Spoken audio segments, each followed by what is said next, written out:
The blockchain space is getting to the point where there is a kind of ceiling in sight, right? Like, if you talk to the average educated person at this point, they probably have heard of blockchains at least once.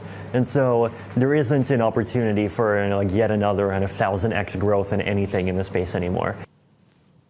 Our cross-asset reporter Eric Lam is here. What do you make of Buterin's comments, if I'm pronouncing his name correctly? And has all the easy money been made with cryptos? I think he's got a good point. The first 5, 6, 7 years of existence for Bitcoin and other cryptocurrencies, it kind of got by on a lot of word of mouth. It started off really, really small and it kind of exploded. We saw the effects of that end of last year. Well, the point is that pretty much everyone and their mom and dad knows what Bitcoin is now, or at least have heard of it. So there isn't like a lost continent of people that don't know about cryptocurrency to buy into it at this point. And that's kind of Buterin's point, is that it's not that's going to drive growth from here. It's going to be getting people more involved and really building out the use case for cryptos, which gives that other leg up. Right. So you spoke with him, of course. What was he doing in town?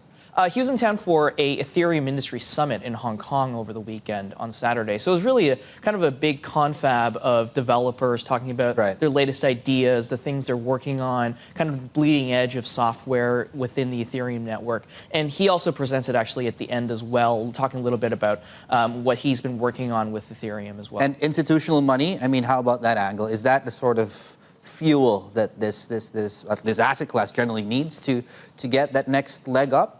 Yeah, like last week we had a lot of back and forth about whether Goldman was going to, bring in their trading desk or not. We're still not really clear. They're kind of said they basically have never had a timeline for this. But that's the ongoing conversation we've had all year. And, it's interesting that Buterin actually commented on that he says, like, in a way, he'd actually be happier if there wasn't any institutional trading for another 5 years. His argument is that if all they've made is something that millionaires trade back and forth between each other, then, what have we actually accomplished here? And I think that goes to his points, again, that he's a real believer in cryptocurrency as the future of money, as like a thing that we can use that has practical economic uses, as opposed to something that is like a Beanie Baby that you trade back and forth. Absolutely. What do you make of what are people making of the SEC suspending trading in trackers of Bitcoin and Ether?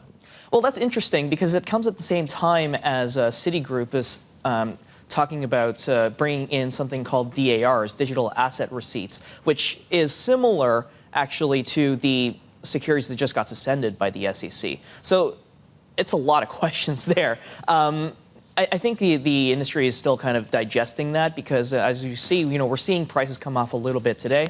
The big sell-off was on the weekend, but, we're still figuring out where this stands.